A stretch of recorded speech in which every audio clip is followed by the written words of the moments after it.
네, 경제 현안들을 전해드리는 경제 라이브입니다. 오늘은 미국과의 관세 협상 얘기부터 해보도록 하겠습니다. 송원재 서울시립대 경제학과 교수, 정철진 경제평론가 나오셨습니다. 안녕하세요. 네, 안녕하십니까. 네, 당초 오늘 열릴 예정이었던 2+2 한미 협상은 미국 측의 일방적인 취소로 무산이 됐고요. 구윤철 경제부총리는 어제 미국으로 가지 못하고 다시 돌아왔습니다. 그리고 위성락 안보실장은 미국 국무장관을 만나지 못하고 어제 귀국을 한 상황입니다. 이런 상황에서 오늘 아침에는 미국에서 들려온 한 소식이 있습니다. 우리나라 산업부 장관과 통상교섭본부장 러트닉 미국 상무장관과 만났다고 합니다. 평론가님, 네. 이 자리에서는 무슨 얘기가 돌아갔을지 좀 궁금한데요. 지금 미국 측 핵심 인사들, 미국 국무장관, 재무장관 둘 다 못 만난 상황이었잖아요. 네. 그래도 상무장관은 만났습니다. 그렇습니다.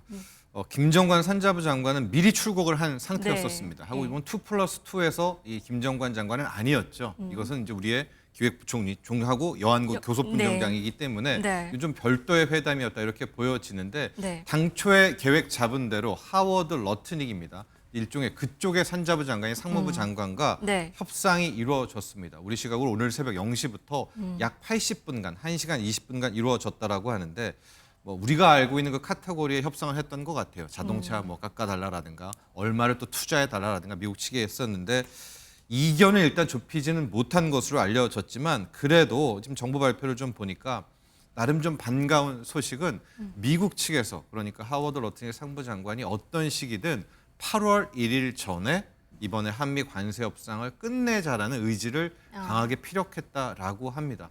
우리 걱정이 8월 1일 넘어가면 관세를 받게 되는 거 아니겠습니까? 이제 그 정도로 일단은 이번에 하워드 러트닉과 산자부 장관의 협상은 좀 진행되지 않았는가 이렇게 파악이 됩니다. 뭐 구체적인 협상 내용은 지금 일괄 타결 전에는 전해지지 않을 거다라는 얘기가 많긴 한데 그래도 80분 정도 시간이 흘렀다면은 좀 얘기가 많이 오갔을까요? 어떻게 보세요?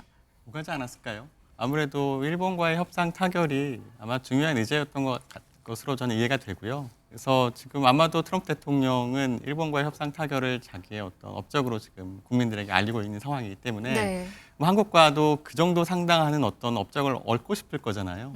그래서 일본이 5,500달러 투자한다고 하는데 한국 과연 얼마나 투자할 것이냐에 대한 얘기를 당연히 물어봤을 것이고 네. 지금 알려진 바에 따르면 우리는 한 1,000억 달러 정도를 투자한다는 것으로 지금 협상 카드를 들고 나갔는데 일본과 비교하면 높진 않은 편이기 때문에 아마 그런 얘기를 했을 것 같고 근데 우리나라에서는 이거 되게 우리가 굉장히 애쓴 것이다라는 것을 피력했을 것 같고 일단은 그런 만나서 얘기들이, 그런 네, 얘기들을 오고 했을 갔을 것이다. 것으로 추측이 됩니다. 이 미국 상무장관은 지난밤 한 미국 방송과 인터뷰를 했습니다. 여기에서 한국 이야기를 했습니다. 어떤 얘기였는지 들어보시겠습니다. And you know the Koreans also, like the Europeans, they very, very much want to make a deal. And you could hear the expletives out of Korea when they read the Japanese deal. Because the Koreans and the Japanese, they stare at each other.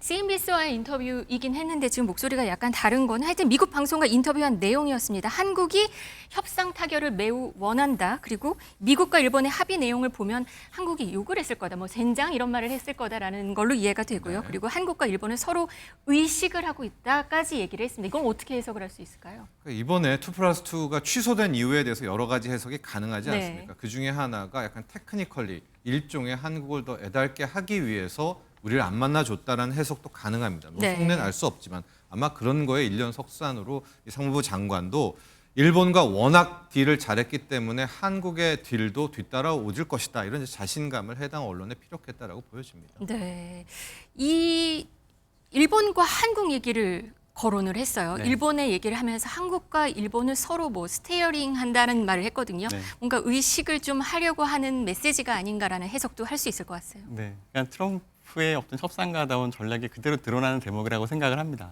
그러니까 한일의 관계는 사실 뭐 역사적으로도 굉장히 오랫동안 이렇게 얽혀 있는 관계잖아요. 네. 특히 또 경제 면에 있어서 특히 최근 들어서는 미국에 대한 자동차 수출 이게 지금 우리나라가 일본을 역전한 지 얼마 안 됐지만 역전됐단 말이죠.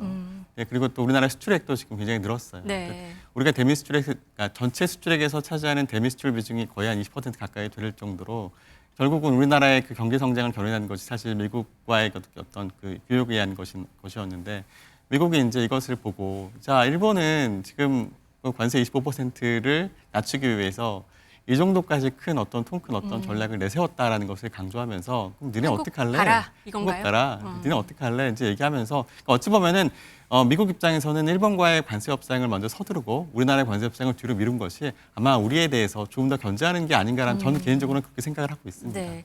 구윤철 경제부총리는 어제 아침에 미국으로 떠나려다가 다시 발길을 돌렸습니다. 일정 취소 통보를 받고 인천공항에서 발길을 돌렸는데요. 이 공항에는 취재진들이 현장에서 기다리고 있었습니다. 대신 기재부 대변인이 여기에 대해서 상황을 설명했습니다. 듣고 오시죠. 아침에 얼마 안 됐어요. 연락 받은 지가. 일단 빠른 시간 내에 일정을 다시 잡자라고 하면서 그쪽에서 연락이 왔습니다. 이유는 굉장히 명확히 밝히지 않았는데 긴급한 일정 때문에 안 된다, 어렵다. 그래서 빠른 시간 내에 가능한 때가 언제냐. 처음에는 이 베선트 재무장관의 긴급한 일정으로 취소됐다라고 말을 했는데 조금 전에 나오는 얘기는 한 언론이 질의를 했더니 네. 일정이 겹쳤다, 뭐 스케줄링 컨플릭트 이런 얘기를 했습니다. 네. 이거는 어떻게 해석을 해야 되는 일단 건가요? 이 자체 내용을 좀 보면 굉장히 심각한 외교적 결례입니다. 일단 구윤철 기재부 장관이지만 우리에겐 또 경제부총리잖아요. 경제부총리죠. 네. 출국 1시간 전에 취소 통보를 했다라는 것은 일단은 말도 안 되는 이야기고요. 근데 그 그리고 통보 이메일로, 방식도 맞아요. 이메일이었었고 네. 한 걸음 더 나아가서 그 이메일을 보낸 주체가 스캇 베센트 재무장관이 아니었답니다. 그러니까 재무부에 약간 비서실발로 이메일을 보내왔다라는 것은 상당 부분 심각한 외교적 결례다 이렇게 보고 있는데 네. 그래도 전 좀 안타까웠던 것은 현재 이제 김정관 산자부 장관 가 있죠. 네. 여한구 통섭교섭본부장도 가 있단 말입니다. 이때 비행기를 돌리지 말고 전 오히려 구윤철 장관도 가야. 왜냐하면 가는데 14시간 걸리잖아요. 우리는 8월 1일이 마지막이기 때문에 저는 오히려 가서 뭔가 좀 했었으면 하는 그런 바람도 있는데 이제 공항에서 일단은 발걸음을 돌렸고요. 이제 그때 이메일에 적힌 것이 스캇 베센트의 일정이라고 했는데 이제 그렇게 되니까 우리 언론도 일정을 막 추격했을 거 아니에요. 일정이 거의 없습니다. 그나마 좀 생각되는 일정이 스코틀랜드에 이제 트럼프가 내일부터 가거든요. 네. 거기를 따라가나? 근데 지금 거기는 따라가지 않을 것 같아요. 그렇게 되면 뭐 하지라고 하다가 방금 앵커께서 이야기한 것처럼 이 싱가포르 부총리와 그쪽에 통상사업본부장이거든요. 둘이 사진 찍은 거 하나를 이제 네. SNS에 맞아요. 올려놓은 게 오늘 있는 거예요. SNS에 예. 올린 예. 사진 하나가 있으면 지금 그렇죠. 보이는 거죠. 예. 네. 저거 왜 올렸겠습니까? 한국이 계속 뭐 너 일정 뭐야? 베센트 일정 뭐야 하니까 나 싱가포르 만났어라고 하는데 여러분 저 싱가포르란 나라는요. 실은 오히려 관세 협상에 있어서 갑입니다. 왜냐하면 우리는 엄청난 미국의 흑자를 보고 있죠. 네. 싱가포르 같은 경우에는 미국이 흑자를 보고 있어요. 그러니까 적자국입니다.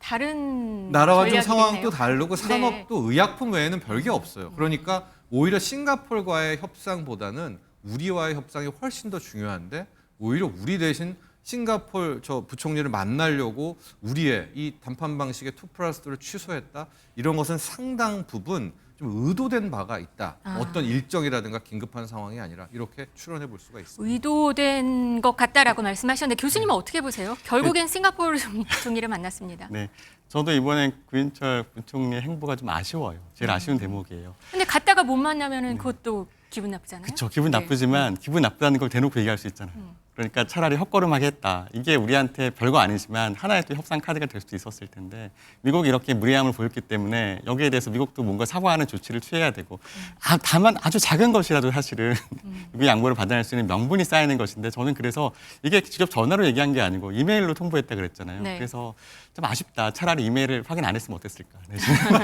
아니면 뭐 확인했더라도 전화하지 않고 장관이 모른 채로 그냥 출국한 뒤에 이렇게 연락이 왔다라고 했으면 그러면 사실은 뭐 굉장히 뭐 낭비일 수는 있을 수 있겠지만 국민들 입장에서는 뭔가 그 국민들의 지지를 얻을 수 있는 하나의 명분이 될 수 있을 텐데 그러니까 우리도 이런 협상 전략에 대해서는 좀 고도한 전략인 것 같거든요. 네. 좀 배울 필요가 있지 않나라는 생각이 듭니다. 근데 또 한 가지 일이 네. 있었어요. 위성락 안보실장 어제 네. 귀국을 했거든요. 그런데 국무장관을 만나지 못했습니다. 근데 미국 백악관에서 기다리고 있었었는데 결국 만나지 못하고 그냥 돌아온 겁니다. 인천공항에서 한 목소리 들어보시겠습니다. 저는 가급적이면 조용히 제 방문을 마무리하고자 합니다. 지금 한미 간의 현안 협상이 막바지에 꽤 중요한 국면에 있습니다. 그리고 경제부처 강요들이 워싱턴에 가서 분야별 해당 세부 협상을 하고 있습니다.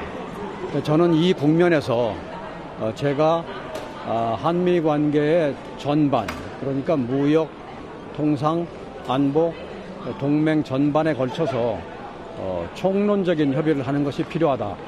그렇게 생각을 했습니다. 그래서 가기로 한 거고요. 제 방문은 경제 관료들이 하게 되는 세부 협상을 지원하는 취지가 있습니다. 그런데 백악관에 갔는데 기다렸는데 국무장관이 트럼프와의 회의가 길어진다면서 나타나지 않은 거예요. 사실상 노쇼 아닙니까, 이건? 그렇죠. 뭐 제가 어떤 상황이 펼쳐졌는지는 뭐 취재도 못하고 하지만 저는 이제 위성락 실장의 역할을 방금 이제 위성락 실장은 저렇게 표현을 했지만 저는 이 한미 관세 협상에서 하나를 본다면 이재명 대통령과 트럼프 대통령의 한미 정상회담을 성사시키는 그 역할이 진짜 막중하다고 봤거든요. 네. 왜냐하면 이 미국과의 관세 협상은 특히 트럼프와의 협상은 무조건 탑다운이고요. 무조건 단판입니다. 그러니까 밑에서부터 올라가는 경우가 거의 없어요. 그러니까 우리가 많이 실무진이 노력을 하고 있지만 실질적으로 위성락 실장이 가서 한미 정상회담을 오히려 추진했었더라면 그게 훨씬 더 빠른 협상의 이제 딜 혹은 더 진전할 수 있는 길이었다라고 생각을 좀 해서 네. 뭐 그쪽에서 어떤 일 때문에 뭐 안 만나줬다는 썰, 뭐 여러 가지 썰들이 나오고는 있지만 한미 정상회담이란 이 카드도 저는 위성락 실장이 계속해서 좀 추진해야 된다 이렇게 생각하고 물론 있습니다. 전화로 사과받았고 또 유선 협의는 했다고 하고요. 방금 그 러트닉 상무장관 그리고 제이미슨 그리어 미 무역대표부 대표 등과는 또 만났다고는 합니다. 그런데 지금 자신의 카운터파트는 못 만난 거잖아요. 이것도 의도된 걸까요? 교수님 어떻게 보세요? 저는 의도됐다고 느껴져요. 네. 결과적으로 우리 안보실장이 갔다는 얘기는 결국 그 관세 협상 과정에서 우리 방위비에 대한 얘기도 같이 논의하겠다. 사실 그런 의미가 있는 것이잖아요. 네. 주한미군 반입 비용에 대해서 트럼프는 줄기차게 한국에 좀 더 많은 부담을 요구하고 있었잖아요. 근데 이것이 이제 같이 또 테이블에 올라가려면 전제 조건이 있었을 거예요. 근데 방위만으로 될 수는 없는 것이고 미국 측에서 요구한 것이 있었겠죠. 근데 그에 대한 답을 아마 우리 안보실장께서 충분히 갖고 있지 못한 상황에서 아마 넌지시 물어보지 않았겠어요? 넌지시? 네, 그에 대해서 그러니까 미국 측에서는 마찬가지로 만났을 때 네. 뭔가 결과를 발표해야 되잖아요. 그게 부담스러워서 사실 이것도 사실은 상당히 큰 외교적 결례죠. 미국까지 오게 한 다음에 전화로 통화할 거면 뭐하러 오게 합니까? 그냥 전화 통화하면 되잖아요. 요새 뭐 줌 회의도 얼마든지 할 수 있는데요. 그렇죠. 그래서 저희는 이렇게 우리가 좀 뭔가 지금 당하고 있다는 느낌이 들고 있잖아요. 근데 이것을 사실 정부가 잘 활용했으면 좋겠어요. 이것이 우리나라가 이렇게 굉장히 어려운 상황이고 따라서 이렇게 관세 협상 과정에서 우리가 미국에 내어줄 것이 있겠죠, 당연히. 그러면 분명히 이것 때문에 손해보는 사람들 분명히 생길 거거든요. 그분들에 대해서 우리가 어쩔 수 없다는 것을 얘기할 수 있는 하나의 명분이 될 수 있지 않을까. 대신 그분들을 달랠 수 있는 정책도 반드시 마련해야 될 것이라고 생각을 합니다. 네, 미국의 상호 관세 부과 시한 8월 1일입니다. 일주일 남았습니다. 우리 정부는 이 새 판, 새 전략을 짜느라 바쁜 모습입니다.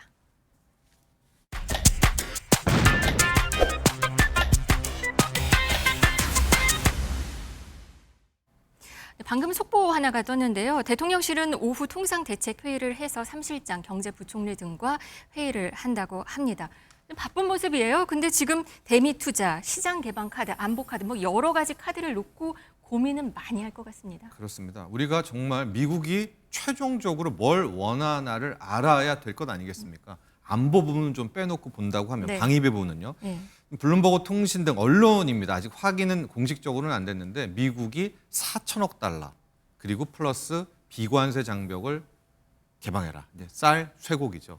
그러니까 미국이 거의 최종적으로 원하는 건 4천억 달러의 투자 그리고 쌀, 쇠고기 개방. 이렇게 큰 틀을 좀 잡으면 될 것 같은데 우리에게 4천억 달러라는 저 액수는 엄청 크죠. 엄청난 겁니다. 네. 그래서 지금 우리가 최초에 준비했던 액수는 100억 달러였었는데 부랴부랴 이제 정부에서 또 이재명 대통령과 10대 그룹들을 소집을 해서 민간 기업 쪽에서 지금 1,000억 달러를 모으려고 해요. 그래도 부족하잖아요. 네. 그럼 나머지 1,000억 달러는 어떻게 하냐? 요번에 일본의 5,500억 달러도 보면 실제 투자도 있지만 일종의 투자 펀드를 조성하는 방식이거든요. 네. 뭐 공공금융기관의 보증을 쓰고 일본과 미국이 같이 있다가 미국이 이런 프로젝트가 필요해 하고 하면 일본도 검토해서 뭐 얼마 투자 하니까 일단 민간 기업에서 1,000억 달러는 직접 투자를 가고 아마 뭐 수출입은행이라든가 산업은행이라든가 해서 우리도 한 1,000억 달러의 지급 보증 방식의 펀드를 조성하는 건데 그래 봤자 우린 2,100억 달러잖아요. 미국은 4천억 달러를 요구하고 있고 그래서 이번에 협상을 좀 하는 것은 저는 미국이 얼마 정도로 좀 전향적일까? 왜냐하면 앞서 일본의 이 5,500억 달러라는 액수를 좀 보면요. 일본 GDP의 14% 정도거든요. 근데 우리의 GDP의 14%는 얼마냐? 한 2,500억 달러예요. 그렇다면 저는 한 2,500억 달러 수순에서 이 투자 부분은 좀 합의가 되고 쌀, 쇠고기, 자동차를 놓고 마지막에 협상의 묘를 살리는 이제 이런 큰 그림을 좀 예상을 하고 있는데 네. 미국이 계속해서 저 4천억 달러를 고수를 한다면 이건 굉장히 협상은 난항이 될 수밖에 없습니다. 어제 이재명 대통령은 이재용 삼성전자 회장이랑 만찬을 했어요. 지금 아까 말씀하신 대로 최근에 계속 기업 총수들과 만나는 모습이긴 해요. 네. 이런 거를 좀 염두에 둔 거죠. 그렇죠. 네, 지금 어쩔 수 없이 미국의 요구에 응대하기 위해서는 결국 민간에서 투자를 우리나라의 기업들이 해줘야 되는 것이고, 네. 그러면 결국 이제 삼성이나 SK 같은 뭐 전대 같은 그 대기업이 이제 투자를 해줘야 되는 거잖아요. 근데 지금 이재명 대통령이 굉장히 난감할 거예요. 그러니까 이렇게 사실 이게 4천억 달러라는 것이 대략 우리 돈으로 환산하면 520조 정도 되거든요. 네. 올해 추가 경정 예산까지 포함해서 올해 정부 예산이 700조 정도 되는데 거의 거기에 80% 가까운 돈을 지금 미국에 투자하라는 얘기인데 그 얘기는 그만큼 우리나라에서 그 돈을 우리나라에 투자했으면 이 기업들이 네. 여기서 국내 GDP도 늘어나고 그다음에 한편으로 또 고용도 엄청나게 창출될 수 있을 것이고 이재명 대통령 입장에서는 너무 아쉽죠. 하지만 한편으로는 미국과 대응해야 되기 때문에 어쩔 수 없이 그런 협상 카드를 내밀었고 근데 또 요새 상법 개정이라든가 뭐 노란봉투법이라든가 또 어찌 보면 또 재계를 압박하는 그런 법안들이 지금 막 발의되고 있다, 네. 합의되고 있단 말이죠. 네. 그러니까 어떻게 다 경제 재계를 달래면서 또 미국에 대한 투자도 하면서 또 국내 투자도 활성화시킬 것인지에 대해서 아마 대통령께서 굉장히 머리가 아프시지 않을까라는 생각이 듭니다. 고민이 깊을 것 같습니다. 여기에 오늘 아침 속보가 하나 있었는데요. 트럼프 미국 대통령이 미국의 중앙은행이라고 할 수 있는 연준을 좀 이례적으로 방문했습니다. 그런데 이 자리에서 또 관세 이야기를 했습니다. The country is doing really well. I just briefed the chairman on the deal we made with Japan. Japan is putting up $550 billion in order to lower their tariffs a little bit. That way they have a little bit lower tariff. 일본 얘기를 여기서도 했습니다. 그래서 5,500억 달러를 아예 그냥 기준으로 얘기를 했어요. 그리고 이때 나온 얘기를 보니까 5,500억 달러를 줬고 이러면서 시장을 개방하는 데 동의를 했다. 그리고 다른 나라도 돈을 내고 관세를 낮추는 것을 허용하겠다. 이런 얘기를 했어요. 보니까 일본이 관세를 25%에서 15%까지 낮춘 거는 돈을 내고 낮춘 거다. 이런 말을 한 거거든요. 이것도 한국을 겨냥한 것이라는 분석이 나올 수 있을 것 같습니다. 네, 두 가지 측면 봐야 됩니다. 아까 사진 보면 트럼프 대통령이 안전모를 쓰고 있지 않습니까? 안전모를 왜 쓰고 있느냐? 지금 연준에서. 연방준비제도가 리노베이션 공사를 하고 있거든요.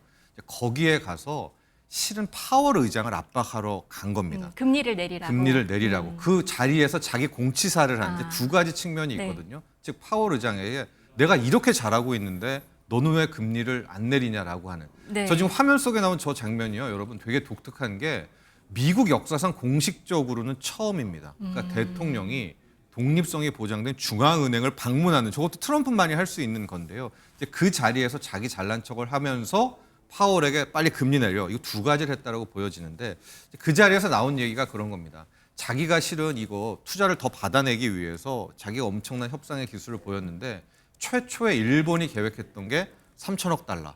근데 자기가 1%포인트씩 계속 깎아주면서 4천억 달러를 불렀고 마지막에 5천억 달러로 딜이 됐는데 완전히 그 협상 발표하는 데 가서는 트럼프가 5,500억 달러. 그러니까 이게 어떻게 보면 좀 이게 뭐 이래도 되나 할 정도의 정말 네. 어떤 물리처럼 행동을 한 거였었는데 자기가 이렇게 해놨다. 그러니까 다른 나라들도 이걸 봐라. 그다음에 연준의 파월 의장도 내가 이렇게 노력하고 있으니까 빨리 금리 낮춰라라는 또 그런 여러 가지를 노린 포석이었다 이렇게 보여집니다. 미국 대통령이 연준을 공식 방문하는 건 뭐 20년 만이다라는 20년 만이래요? 네. 얘기도 있긴 해요. 근데 그래요? 처음이라는 얘기도 있고, 네. 근데 전통적으로 미국 대통령은 이 연준의 그럼요. 독립성을 존중해 왔고, 그리고 연준은 법적이나 관행적으로 어떤 정치적으로해서 중립을 지켜야 되는 곳이니까요. 이곳에서 이런 얘기를 했다는 거는 계속해서 관세 이슈가 트럼프 머릿속에는 계속 있는 것 같습니다. 그리고 한국을 지금 만나지 않은 것도 어쩌면 이걸 바라라는 의미로도 해석이 된다라는 분석도 할 수 있을 것 같아요. 그렇죠. 지금 결국 트럼프 대통령의 이런 행보,